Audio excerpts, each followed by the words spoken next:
competitive franchise cricket is no longer a man's world. With the Women's Big Bash, the now defunct Kia Super League, and the current 100 putting women's cricket in the spotlight, opportunities for fresh talent to break through and the game to find newer takers is growing by the day.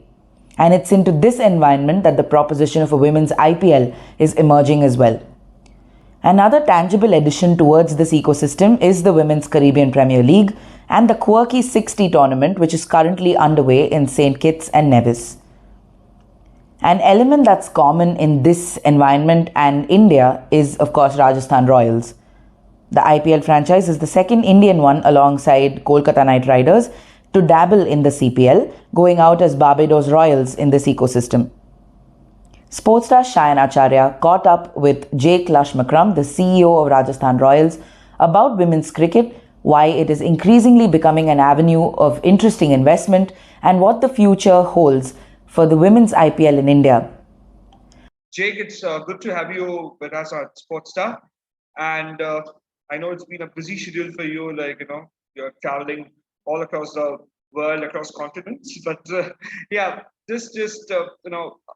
first question to you would be, how do you see this development that Rajasthan Royals, obviously, there you are, Barbados Royals. So, how do you see this whole move of acquiring a women's team? What was the whole thought behind this? What was the whole idea? So for us, when CPL mentioned there would be the possibility of a women's league, we were very supportive. We've always been passionate about growing the women's game, originally in Rajasthan, and then building out globally. And so when the opportunities came about, we jumped on it. There's fantastic talent in the Caribbean. There's been sort of great success of the growth of the CPL over the last few years, and really engaged fans, both men and women. And so we wanted to give a platform to that talent, and we wanted to support the development of that talent. We've just seen Barbados in the Commonwealth Games. They won their first match. I think they're playing India tonight. So that'll be an interesting game. But I think, wherever we go as a franchise, we want to support the grassroots development. We want to support the high performance development and make that sort of country and that nation better as a cricketing nation. So all of that does is it brings a bigger ecosystem to cricket, which brings more people into the game, which actually brings more fans back to the Rajasthan Royals as well, which is fantastic. More fans to the IPL, which is awesome. While developing the fan bases in those countries, and having our Indian fans follow our players all around the world as well. So I think that whole cricket ecosystem works really well together. Absolutely, and for the listeners, I mean, we are talking at a time when the Commonwealth Games is underway. Obviously, by the time you might listen to this podcast, there's a possibility that tournament is over. But of course, we will take this forward as this women's cricket. This this whole thing will go on. And of course, Jake, coming back to you on this whole CPL concept, and you said that what was the whole idea behind this. But just tell me something about Rajasthan Royals, from being just a Jaipur franchise, it has spread its wings. So how much will this have an impact on the brand's overall footprint across the various global leagues and all that put together? I mean, obviously both men's cricket and women's cricket. Yeah, look, I think we want to be known globally for being one of the leading high performance organizations in the world. And that's on and off the field. So everywhere we go, we want that same replication. When Obed McCoy came to us in the IPL, we had to work with him, we had to develop him, we had to get his fitness up to a level it actually never been before, his strength up to a level it had never been before. So then when he returns to the West Indies, he's an even better player. And now he'll be playing with us in obviously Barbados as well coming up. So what we're trying to do is replicate that high performance excellence across everywhere we go in cricket, so that the Royals franchise is known for being a best in high performance, best in analytics, best in sort of year-round support. And that's the vision, is to be one of the leading sports organizations in the world. And by doing that, you gain fans in every location, you gain players, you're able to scout players, you're able to develop coaches, develop and sort of test out different strategies while executing on the field and hopefully winning many trophies around the world. So it's a really exciting place to be. I think it's really exciting for my management team as well. And so there's going to be yeah, lots of opportunity, I'm sure, for more growth in the future.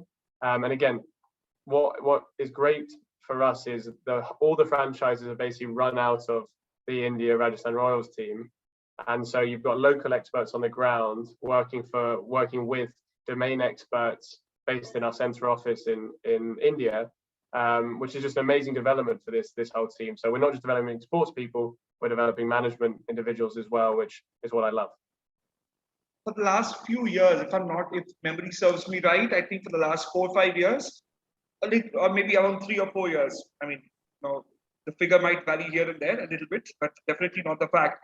The Rajasthan Royals starting with academy, with the women's academy. I mean, the training program was a little bit. There was a tournament that featured the girls much before we even thought of a WIPL and all that together. So, do you think that obviously had somewhere down the line had an impact on the decision that you guys would be buying a team, or was it just that you went with the flow? What was the whole thing? Look, I think since the start of the IPL, the importance of female fans and female players has been crucial to the success of the tournament. So even though it's been a men's competition today, actually the female engagement with the game, whether it's at home, in the stadium, what I love about it is it's basically 50-50. Like 50% viewers are women, 50% men, both in the ground and at home. And I think that's why it's been so successful, and that's why it's been able to engage the billions of people that it does around the world. And so, we looked at that and said, we're supporting men so deeply through this tournament. What more can we do for women outside? Because they haven't had the same level of development as the men's game. And so when we did the 2018 and 19, the Royal Sparks, and then we did the Schoolgirls Cups across Rajasthan, and we've actually got a Women's Cup happening. It was meant to happen last week, but then Jodhpur got flooded.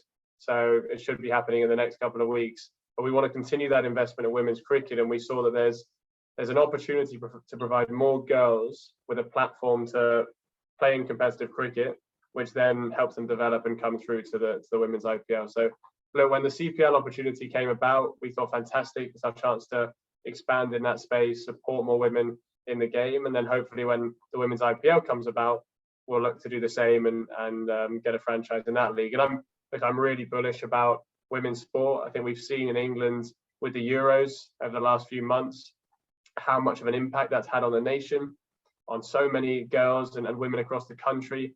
And I think the women's IPL can do the same. There's obviously millions of people playing already, but with a women's IPL, I think that's going to absolutely scale to amazing heights. And I'm really, really excited about the impact it can have. Yeah, Jake, completely get your fact. Just, I'm just curious to know, there's a saying we often hear, that about women's cricket, and something, whenever a new concept happens, there are positive and negative ways of looking at it. Some section will say it's a positive, some will say a negative.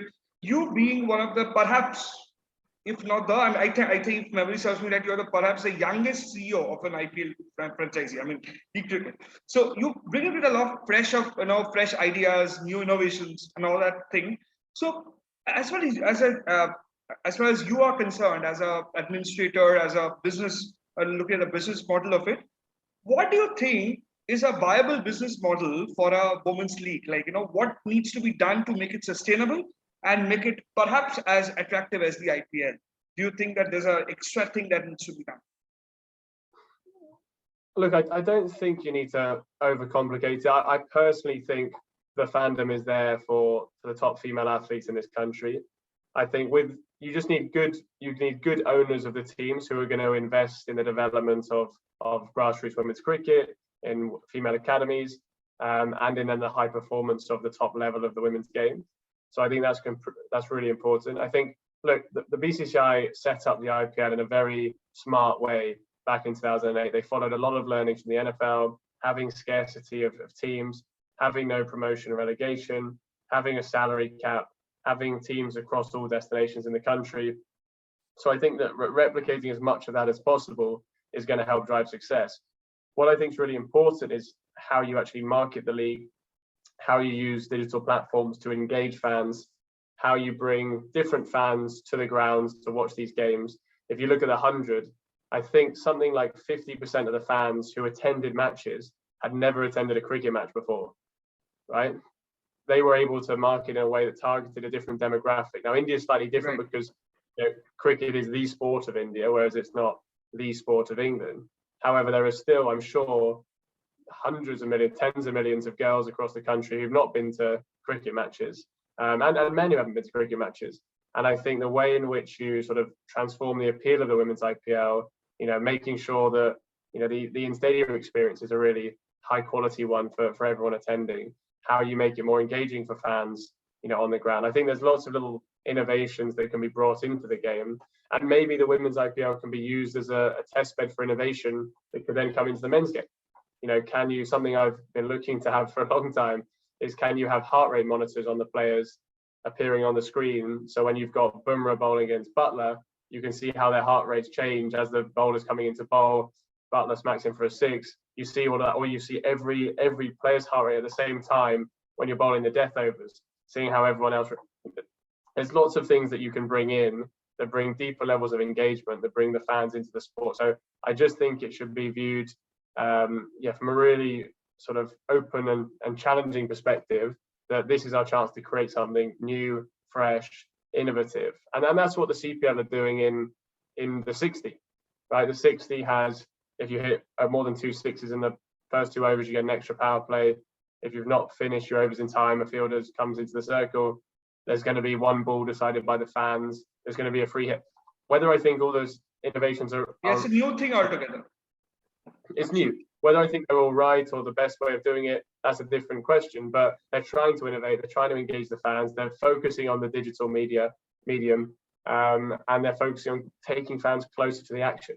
And I think we can do more and more. You see people using sort of GoPros in live football matches now to sort of, or friendlies, of course, but to show that sort of closer to the action. You see teams using the highest, 4K, 8, whatever it is, quality camera, so it looks like you're almost touching the people while you're there. Fans just want to be as close as possible to their superstars. And for me, this is a very long answer to your very simple question, but to me, the moment that I knew just how big the women's IPL would be was back in 2018, where we watched the Women's Challenge Series in Jaipur. Jaipur, yeah. And I had Rian Parag and Mahipal Lomrel with me. And one of the teams that wasn't playing, Smriti Mandana, was a part of it. And she was in our area. And Rian was sort of whispering to me, he was like, "Oh, can I get a picture with her? Please, Jake, can I get a picture?" And I was just like, wow, right? This guy's just been playing in front of 800 million people in the IPL, along with Mahi. And, here they are nervously wanting to speak to and get a picture with one of the women India stars, which you just see the nationalists' sort of passion in this country is immense. And I absolutely love it, whether it's Olympics, cricket, Commonwealth football, whether you're a man or a woman, if you get to the top of your game, you're supported more than anything else in the world. And so that's why I think you bring those superstar female players into the women's IPL, you're going to have a successful tournament. The fact that, from that, we are back to the the season that we had in Pune, and it was a ticket, there were tickets to it. I think 100 or 200 rupees, but even then fans came. That speaks volumes about the way the game has expanded, And Jake, now the very important question, I think all your fans would want to know. If the women's IPL, which with the BCCI is very particular about that they want to launch it next season, happens, will Royals be keen on owning a team? I think if anyone's listened this far, they can hear my passion for the women's game and for the women's IPL. So yes, we will definitely be targeting to have a women's IPL team when it's launched. Okay, and just what will be the factors? Like, obviously, let's be honest, passion is one thing, and obviously business is also another very important aspect of the game, like the way the leagues have taught us. When you will look at acquiring at a IPL team, I'm not sure whether it will be Jaipur or some other city, whatever it is, we'll find that out as the process starts. What will be the factors that you will be looking at before you own a team? What will be very important for you, because so that the model works? Because now we know what IPL is. What should WIPL have to attract, Jake, the CEO? Yeah, look, I think with any league, a new league in the world, the commercials have to make sense. And so, when we analyze and, we look at many different opportunities, there has to be commercial viability. So it needs to turn profitable at some point in your time horizon. That will be different for different franchises in terms of how many years. It needs to have broader benefits. So, for example, the benefit of gaining more data, right? If I'm able to gain 3 million more fans into my database by launching a women's IPL team, I can actually be able to put a value on that fan, because you can then commercialize them in the future, and you can engage them deeply across all your platforms, benefiting your partners, other key stakeholders, etc. So there are various elements in there. It might be, you don't know if it will be in Rajasthan or a different destination. Does it help you activate another part of the country? And then there's the bit of how many synergies can we bring from our current team into running it. So how do we keep the cost base from a management perspective lower while giving them the expertise? So, for example, with Barbados, it's basically run by the India management team plus a couple of people on the ground. And so we keep the cost base of the people on the ground lower so that we can turn it into a profitable entity. Similarly, with the women's IPL, I've got an amazing management team here of 40 people. We have the capability to take on another franchise and run it and scale it and bring across the things we're best at in the world. So, we've got the #1 engagement rate in the world of sport, right? That's an amazing achievement by the team here. We can bring across those digital innovations, those levels of engagement to the women's game, which will be fantastic. We've got some brilliant sponsors like Red Bull, like BKT, like Geo and others. How do we engage them in the sport? How do we bring more global sponsors into the sport to bring it to another scale? So I think that there's lots of ways, but yes, it needs commercial viability. However, there'll always be a level of investment you're willing to take in the short run, because there's that growth potential in the long run driven by media rights, which I'm sure will be quite significant, and will grow. I think still a lot of people underestimate the growth potential of those media rights, whereas I'm quite bullish on them for the long run. How do you see the fact that a couple of franchisees, including yours and Knight Riders, 2 Indian IPL teams, are coming and investing in a women's tournament, which is obviously out of India? And do you also feel that going forward, these tournaments, a lot of you people are investing in overseas leagues? Do you think that will also open doors, maybe if not today, maybe tomorrow, for the Indian cricketers? Do you think that will happen? I think that's one for the BCCI. So I think the BCCI have done an amazing job in giving all players across India a platform in the IPL to develop. I think the IPL will help India be the strongest cricketing nation for the long run, because it puts so many players in that high pressure environment, in the high performance environment, with the best possible year-round setup. So that BCCI have various plans for developing their players. I think they're going to have more India A teams touring rounds. So I think they'll be looking at how they optimize that development. Would every league in the world love to have them in it? Of course.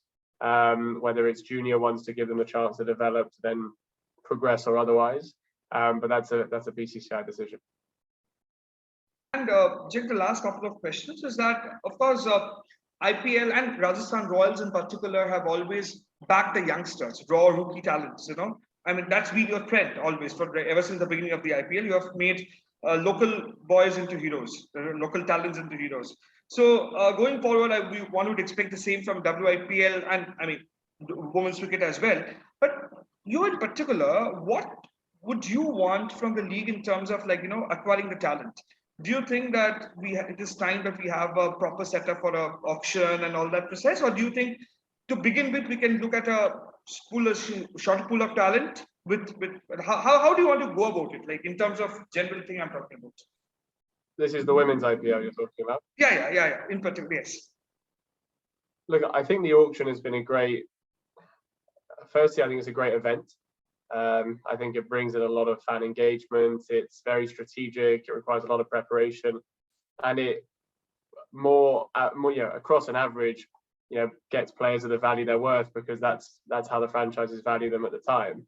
I think there'll always be a few pre-signings, like you have retentions for all the teams. But I think auctions can get even more engaging. I think you can get potentially cameras on the table, mics on the table turned on for specific times. Interviews happening. You can have superstar players there. You can make it into an amazing event. So I think being able to sort of retain some at the start, I'd say a small number, because the more you retain at the start, the more, it could get less competitive. Because if one team happens to get 5 of the strong players, you're in a bit of a challenging situation. So if you've got, say, 1 marquee or 2 per team, you then have the rest in the auction. That could be a good situation to build a quality team, and then following a similar structure to the IPL, having a sort of 3-year contract, then having a bigger auction where you can keep maybe 5 players. I think it makes sense, especially when you're launching a league, to keep that competitive tension. IPL's had 15 years of these rotations. So I think it's worked really well in making the team so equal.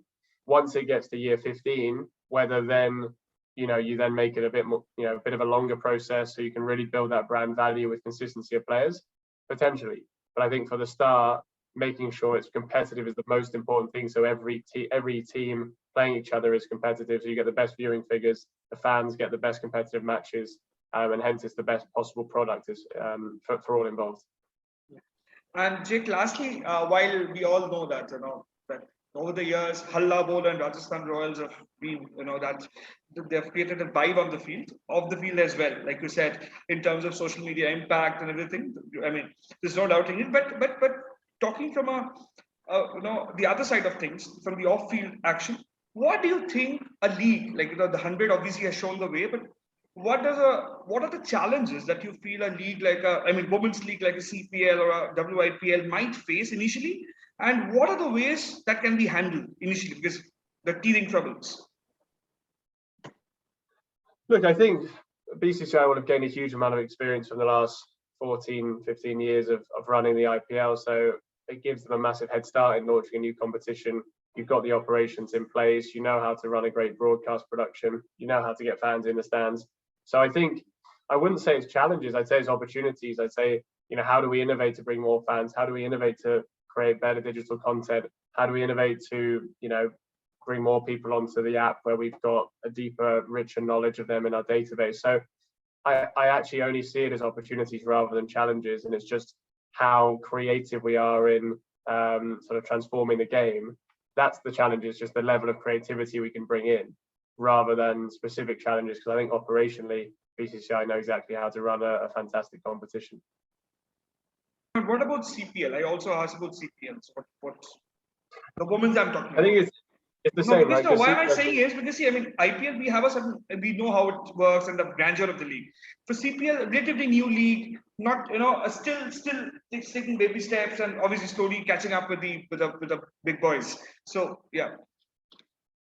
Yeah, I mean, what they're doing, CPL, is they've moved to doing 4 locations rather than all 6, and doing a caravan where all teams are in one place at a time. It makes operations a lot easier. It means you can really focus the marketing during those periods there. It means you can, bring the fans consistently in. So that's how I think they've looked to solve that challenge of both logistics and the sort of fan engagement elements, is by having 4 rather than 6, making the countries sort of compete to host, and that means the countries then invest in the marketing around them, which then means you've brought the fans in, and then operationally you've got the same team running the men's CPL and the women's CPL. So again, it should be smoother. So that's how they've learned to try to implement it. Obviously, this is the first season, so we'll see how it goes, but we're really excited about it. Yeah, I mean, we have a lot of expectations from both the leagues, and I wish you all the best, Jack. I mean, and to the Royals family. I hope you have a great CPL, and may you acquire the women's version of the Jaipur team of the WIPL as and when it happens. Jack, thank you so much for taking your time out of your busy schedule. I know you're a busy man traveling across the country, across continents. So yeah, good luck with whatever you do next, and we'll definitely catch up with you. Appreciate it, Shane. For our complete cricket coverage, log on to www.sportstar.thehindu.com.